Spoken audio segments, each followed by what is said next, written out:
வந்து ரொம்ப simple and ஈஸியாக பண்ணக்கூடிய இந்த மாங்காய் தொக்கு தாங்க பார்க்க போகிறோம். இது நீங்கள் கர்ட் ரைஸ் இல்லைன்னா எந்த ஒரு சாதத்து கூட வச்சு சாப்பிட்டா கூட இது ரொம்பவே சூப்பராக இருக்குங்க. வாங்க இது எப்படி பண்ணலான்னு பார்க்கலாம். இது பண்ணுறதுக்கு நீங்கள் ஒரு மாங்காவை இந்த ஷேப்பில் நல்லா கட் பண்ணி எடுத்து வச்சுக்கோங்க. இனிமே இதில் வந்து 1 ஸ்பூன் கல் உப்பு ஆட் பண்ணிக்கோங்க. இதை நீங்கள் வந்து ஒரு 2 hours வந்து நல்லா ஊற வைக்கணும். அப்புறமா அதை வந்து ஒரு 4 hours வந்து வெயிலில் வந்து நல்லா காய வச்சுக்கோங்க. நீங்க 4 hours காய வச்ச அப்புறம் மாங்காயில உள்ள ஈரப்பதம்லாம் போய் மாங்காய் வந்து உங்களுக்கு இந்த ஷேப்புக்கு வந்துடும். இனிமே வந்து ஒரு 4 டீஸ்பூன் மிளகாய் தூள் எடுத்து வச்சுக்கோங்க. ஒரு 2 ஸ்பூன் நல்லெண்ணெய், அப்புறம் கொஞ்சமா இஞ்சி பூண்டு விழுது, ஒரு 1/4 டீஸ்பூன் கடுகு, அப்புறம் 1 டீஸ்பூன் பெப்பர் தூள். இவ்வளவு தாங்க இது பண்றதுக்கு தேவையான பொருள். இனிமே ஒரு கடாயில நீங்க நல்லெண்ணெய் ஆட் பண்ணிக்கோங்க. நல்லெண்ணெய் வந்து நல்லா சூடான அப்புறம் அதுல நீங்க 1/4 டீஸ்பூன் கடுகு ஆட் பண்ணிக்கோங்க.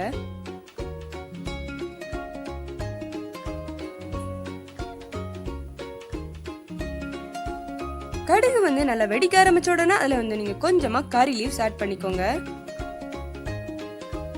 இனிமே அதுல நம்ம எடுத்து வச்சிருந்த இஞ்சி பூண்டு விழுதை இதுல ஆட் பண்ணி நல்லா மிக்ஸ் பண்ணுங்க.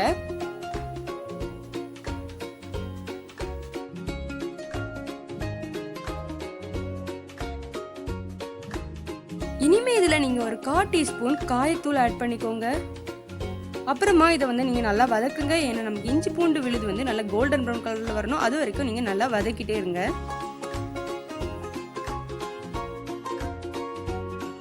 பாத்தீங்களா, நல்லா கோல்டன் ப்ரௌன் கலர்ல வந்துருச்சு.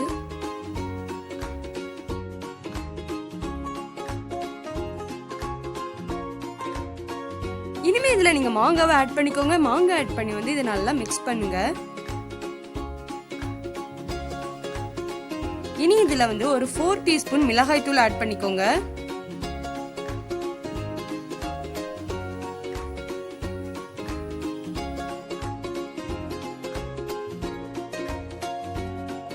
மிளகாய் தூள் ஆட் பண்ணி இதை நல்லா மிக்ஸ் பண்ணிக்கோங்க.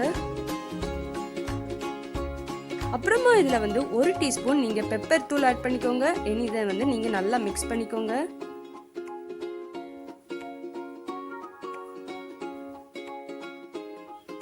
டிஷ் வந்து ரொம்ப ஈஸியா சிம்பிளா பண்ணிடலாங்க. இதுல நம்ம நல்லெண்ணெய் ஆட் பண்ணிருக்கோம். அதனால நம்ம உடம்புக்கு வந்து இது ரொம்பவே நல்லது. அது மட்டும் இல்லாம இது ரொம்ப குளிர்ச்சியா நமக்கு தரும்.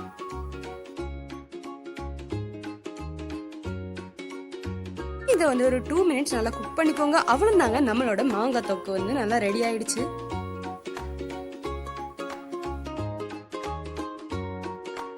அவ்வளவுதாங்க, நம்மளோட மாங்காய் தொக்கு ரெடி ஆயிடுச்சு. இது ரொம்பவே காரசாரமா சூப்பரா இருக்கும். நீங்க சாப்பாடு கூட வச்சு சாப்பிடும் போதெல்லாம் ரொம்பவே சூப்பரா இருக்கும். மாங்காய் சீசன்லாம் வரும்போது இதை நீங்க கண்டிப்பா ட்ரை பண்ணி பாருங்க. இதே மாதிரி சிம்பிள் ரெசிபிஸ் வேணும்னா நீங்க சே ஹாய் டு கிச்சனுக்கு லைக் பண்ணுங்க, ஷேர் பண்ணுங்க, சப்ஸ்கிரைப் பண்ணுங்க, மறக்காம பெல் ஐக்கன் கிளிக் பண்ணுங்க. Tasty flavours.